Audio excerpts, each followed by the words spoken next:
안녕하세요. 닥터 비트맨입니다. 네, 토요일입니다. 비가 전국적으로 추적추적 내리고 있지만 이 크립토 마켓에는 훈풍이 불고 있습니다.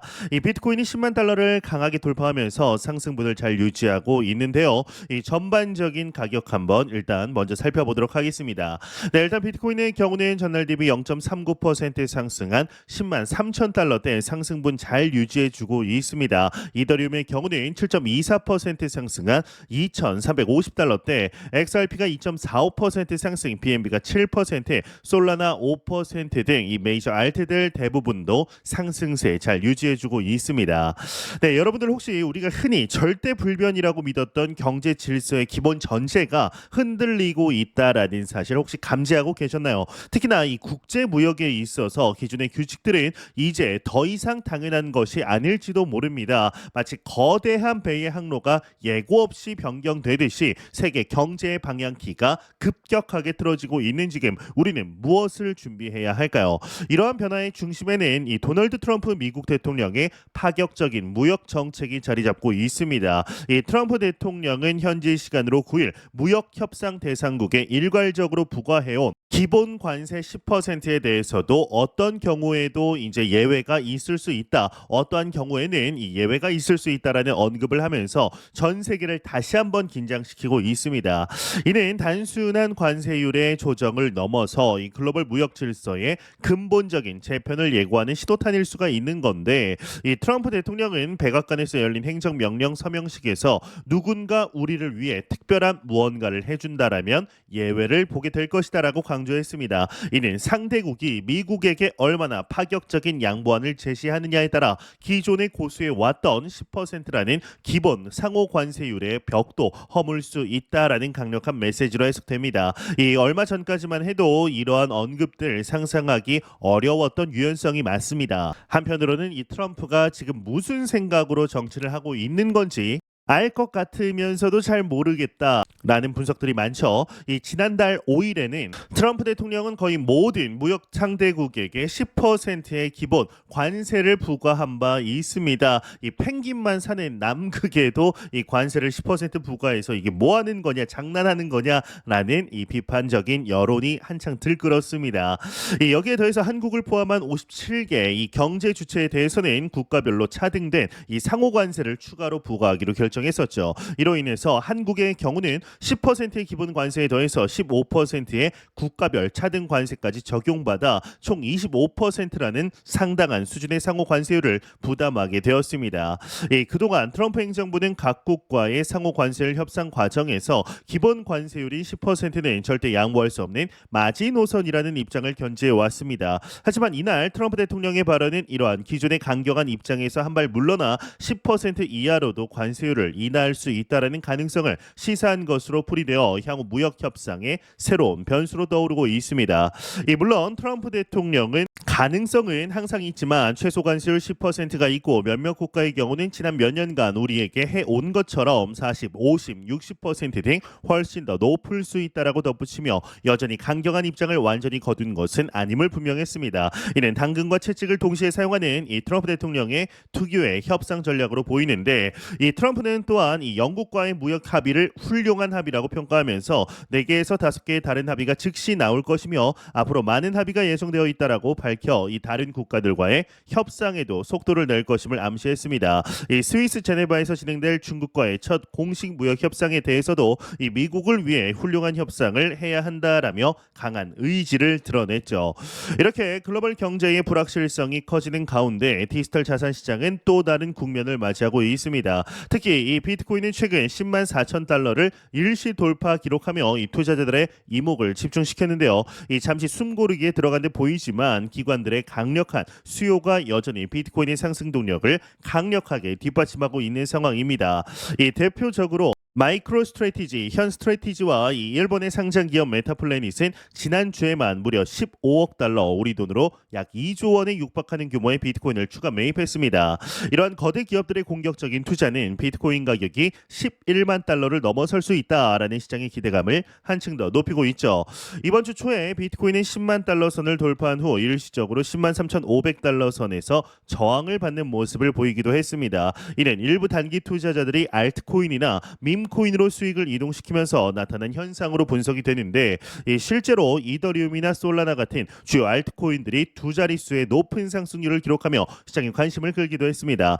그럼에도 불구하고 이 마이크로 스트래티지와 메타플래닛 같은 기업들은 비트코인의 장기적인 가치에 대한 확고한 신뢰를 바탕으로 꾸준히 비트코인 보유량을 늘려가고 있죠. 이 메타플래닛은 심지어 2,125만 달러 규모의 제로 이자 채권을 발행하여서 비트코인 구매 자금을 마련했고 이 자금은 2025년 11월 만기 채권으로 상환할 예정이라고 합니다. 이 마이크로 스트래티지 역시 최근 1억 8천만 달러를 투입해 1,895개의 비트코인을 추가로 사들였습니다. 이로써 마이크로 스트래티지가 보유한 비트코인의 총량은 무려 55만 5,450BTC에 달하게 되었습니다. 이는 특정 기업이 단일 암호화폐에 얼마나 큰 규모의 투자를 집행할 수 있는지를 보여주는 상징적인 사례입니다. 현재 비트코인의 가격은 10만 달러를 상회하며 안정적인 조정 흐름을 이어가고 있습니다. 이 기술적 분석 지표인 볼린저 밴드 역시 여전히 비트코인에 대한 긍정적인 이 상승 전망을 시사하며 11만 달러를 향한 돌파 가능성을 열어두고 있습니다. 특히나 비트코인이 현재 20일 이동 평균선인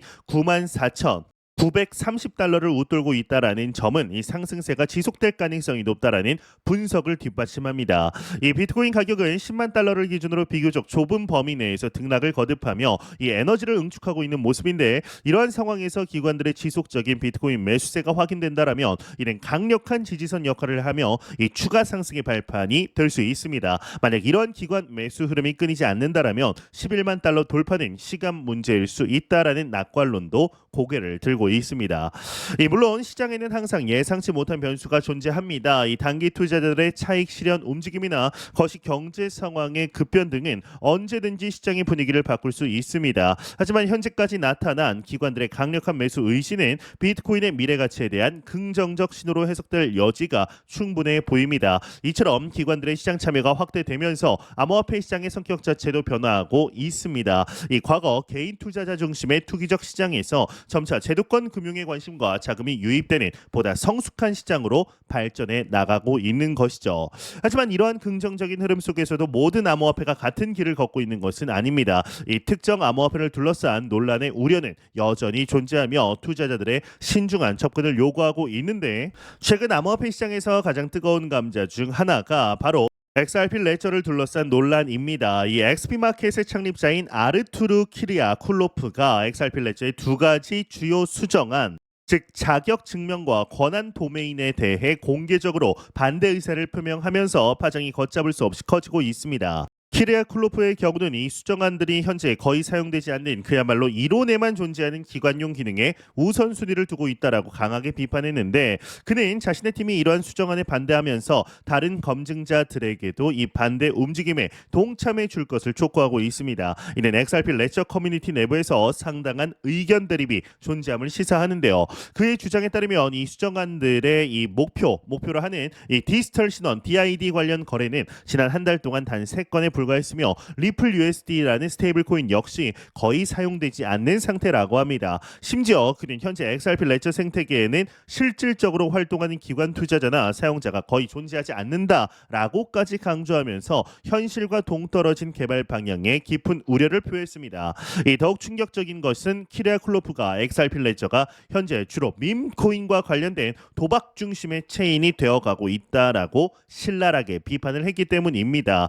그는 이러한 상황 때문에 진지한 개발자들이 고품질의 실제 사용 가능한 어플리케이션을 만들려는 동기를 부여받지 못하고 있다라고 지적을 했는데요. 실제로 현재 XRP 레저의 유의미한 수익을 창출하는 탈중앙화 애플리케이션 D앱은 단 4개에 불과하다라고 합니다. 또한 그는 개발자들이 실제로 유용하고 혁신적인 어플리케이션을 개발하는데 필요한 핵심적인 도구들이 턱없이 부족하다라는 목소리를 높였는데요. 예를 들어서 배치 거래, 고급 거래 기능, 토큰 에스크로와 같은 기능들이 지원된다라면 생태계의 유용성이 지금과는 비교할 수 없을 정도로 크게 향상할 것이라고 제안하기도 했습니다. 이 키라쿨로프의 경우는 우리는 검증자로서 우리의 입장을 분명히 밝힌다. XRP 레저는 존재하지도 않는 이 가상의 사용자들을 위해 작동할 것이 아니라 실제로 생태계 위에서 무언가를 구축하고 있는 사람들을 위해 작동해야 한다라고 강력하게 주장을 했는데요. 이는 XRP 레저의 발전 방향에 대한 근본적인 문제 제기로 향후 커뮤니티의 논의에 큰 영향을 미칠 것으로 보입니다. 이러한 내부 비판은 XRP 투자자들에게 상당한 고민을 안겨주고 있습니다. 이 프로젝트의 기술적 발전 방향과 실제 사용 사례 그리고 커뮤니티의 건강성은 암호화폐의 장기적 가치를 결정짓는 매우 중요한 요소이기 때문입니다. 이 도박 체인이라는 자극적인 비판까지 나온 상황에서 이 리플사와 XRP 레저 재단이 이러한 문제 제기에 대해서 어떤 해명과 개선책을 내놓을지 귀추가 주목됩니다. 만약 이 키라쿨로프의 주장이 상당 부분 사실로 확인되고 XRP 레저가 실질적인 사용 사례를 확보하지 못한 채 투기적인 용도로만 주로 사용된다라면 이는 XRP의 장기적인 성장 잠재력에 심각한 타격을 줄 수 있습니다. 투자자들은 이러한 내부의 목소리와 데이터를 면밀히 검토하고 XRP의 미래에 대해서 보다 신중한 판단을 내려야 할 시점입니다. 이런 논란 속에서 또한 약 6,953만 달러 우리 돈으로 약 970억 원에 달하는 엄청난 규모의 XRP가 미국의 대형 암호화폐 거래소인 코인베이스로 한꺼번에 전송된 사실이 포착되었습니다. 시장에 또 다른 긴장감을 불어넣고 있는데 이 암호화폐 추적 서비스 웨일 얼렛은 지난 5월 9일 총 2,953만 2,534개의 XRP가 단일 거래를 통해 코인베이스로 옮겨졌다라고 합니다. 이 대규모 XRP 이체는 출처가 확인되지 않는 익명의 지갑에서 실행이 되었고 시장에서는 이를 두고 일부 고래 투자자들이 현재 진행 중인 상승장에서 이익을 실현하려는 즉 매도를 시도하려는 움직임이 아니냐라는 해석이 나오고 있습니다. 일반적으로 대규모 물량이 거래소로 이동하는 것은 잠재적인 매도 압력이다라고 판단하기 때문이죠. 그럼에도 불구하고 XRP의 가격은 여전히 견조한 상승 신호를 보여주고 있죠. 실제적인 유스 케이스가 이제 유일무이한 코인이다 프로젝트다라고 판단을 할 수가 있는 겁니다. 네, 현재 상황을 숫자로 요약해보면 다음과 같습니다. 이 트럼프 대통령은 기본 관세 10%의 예외를 둘 수 있다라고 시사했고 비트코인은 11만 달러 돌파 가능성이 점쳐지고 있습니다. 마이크로 스트레티지와 메타플래닛은 최근 15억 달러 규모의 비트코인을 추가 매수했으며 XRP 레저에서 수익을 내는 디앱은 단 4개에 불과하다라는 비판이 제기되었습니다. 또한 약 6,953만 달러 규모의 XRP가 코인베이스로 이동을 했고 이 숫자들은 현재 시장의 복잡성과 이 역동성을 단적으로 보여줍니다. 이 글로벌 경제의 불확실성과 암호화폐 시장의 격변 속에서 트럼프의 관세 정책 변화와 비트코인의 질주 그리고 XRP를 둘러싼 논란과 고래들의 움직임까지 우리는 숨가쁜 이 변화의 한복판에 서 있습니다. 이처럼 급변하는 시장 상황 속에서 여러분께서는 어떤 자산에 주목하고 계신가요? 그리고 앞으로 시장은 어떤 방향으로 흘러갈 것이라고 예상하시는지 여러분의 소중한 의견을 댓글로 남겨주시길 바랍니다. 저는 더욱 도움이 되는 영상으로 찾아뵙겠습니다. 닥터 비트맨이었습니다. 감사합니다.